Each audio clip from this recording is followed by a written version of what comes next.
Welcome August 2025.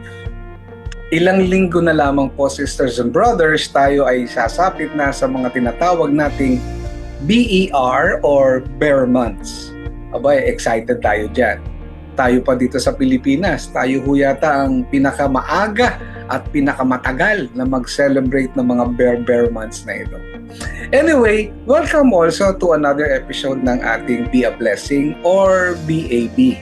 And of course, as always, ito po ang inyong kapatid, Brother Vic Castaño. The last time we were together, nabanggit ko po sa inyo that God is always there, ready to help us.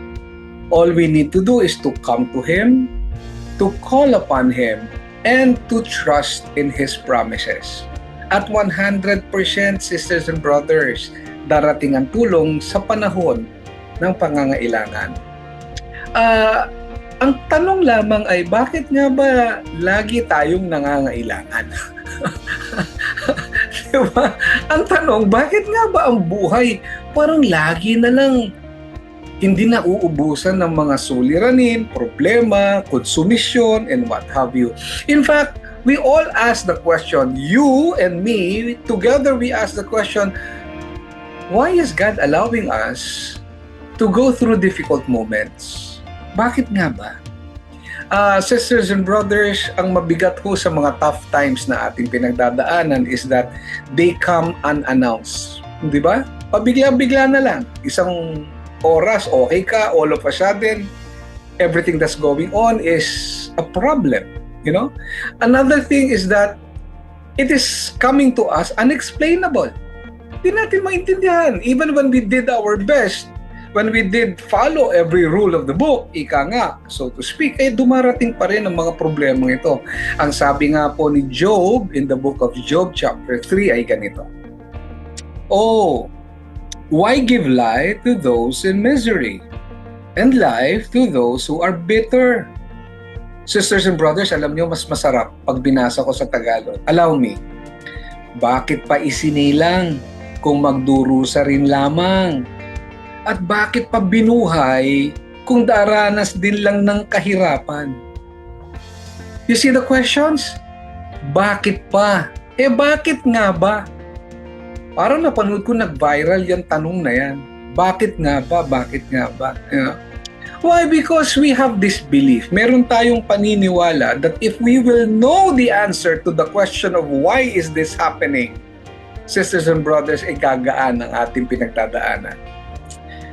To tell you straight and to tell you frankly, you don't need to know why. Hindi mo kailangang malaman ang sagot sa question na why. Why? Because you will never get the answer. I will never get the answer. Why did I get sick? Pinag-ingatan ko naman ang aking sarili. Why did I lose my job when all I did was the right thing? Why did my partner, my loved one, leave me in spite of giving the person everything that I have? Why? Why? Why? The asking never ends. Hindi ho ito tumitigil. Hindi ito humihinto. You know what? My answer to all of these questions, I don't know. Hindi ko po alam. Promise. And ang alam ko, isa lang. Diyos lamang ho ang nakakaalam of the things that He allows to happen in our lives. Alam niyo, share ko lang. When I was in high school, ako po ay may exam, no? Algebra.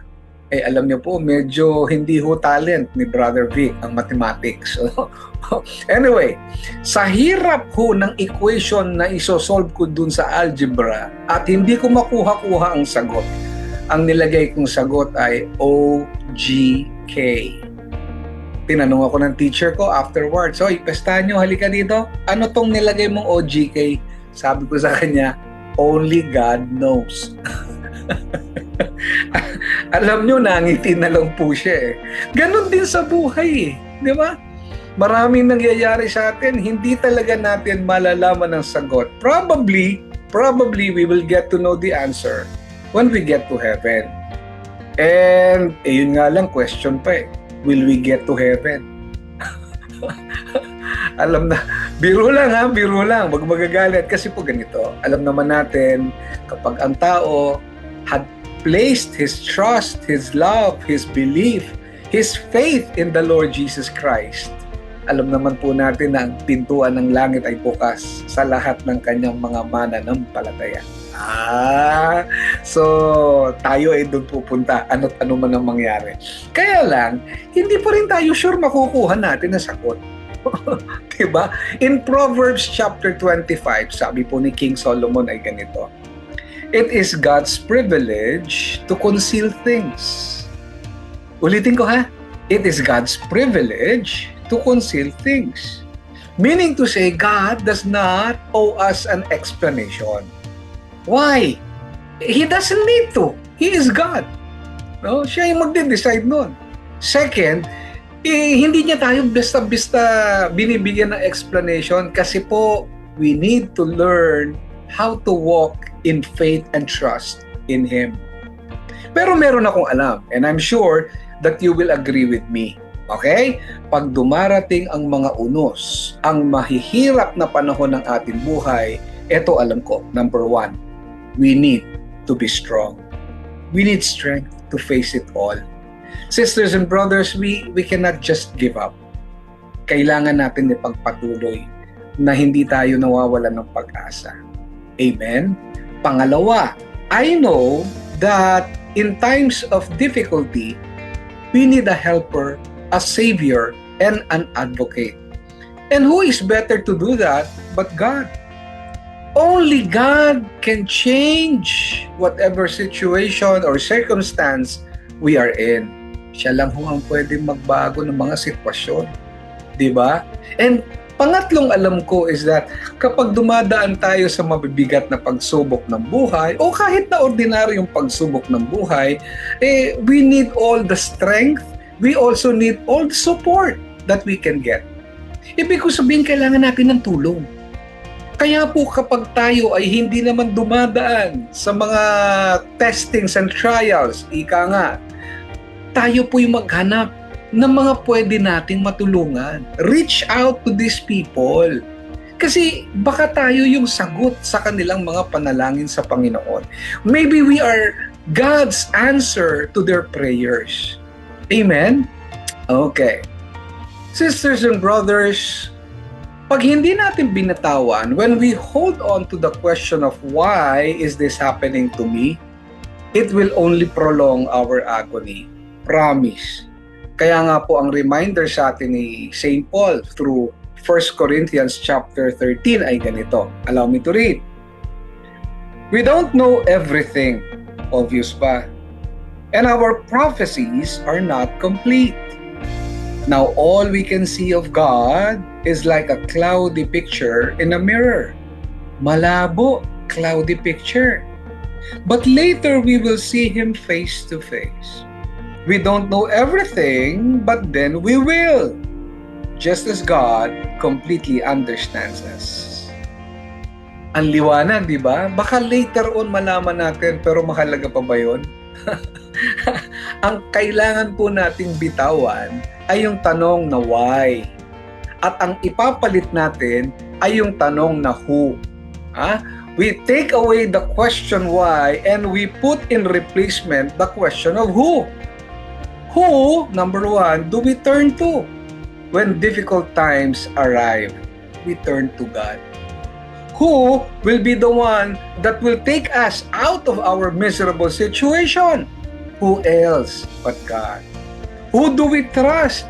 Who has made promises to us that He will never abandon us? Of course, we only trust God. Kaya nga po, sisters and brothers, we walk by faith and not by sight. Promise, darating din yung sagot sa mga tanong na yan.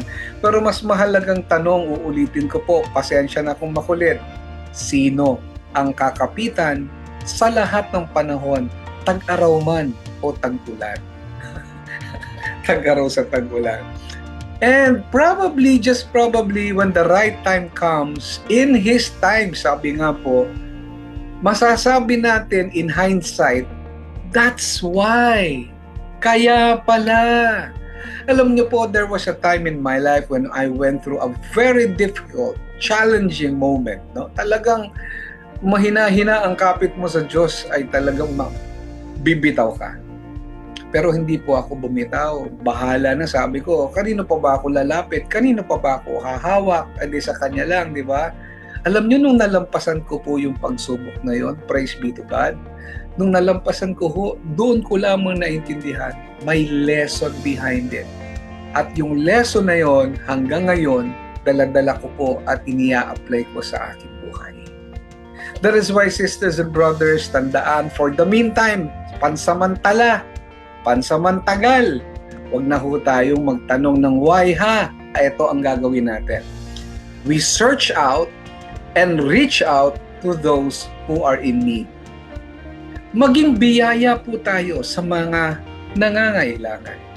Maging biyaya po tayo, maging blessings po tayo sa mga taong pwede nating matulungan. And if you are a blessing to them, that will never skip the eyes of God. God will see that you are a blessing to people. God will continue to bless you. And me, of course. Eh, hindi po ba? Yan yung pinakamagandang mangyayari lagi sa buhay natin. That if we are being blessed, we always are blessings to one another. Kapatid, I pray that this coming month of August will be very, very kind to you, but moreover, that God would be very, very kind with abundant blessings to you and to me as well. God bless you.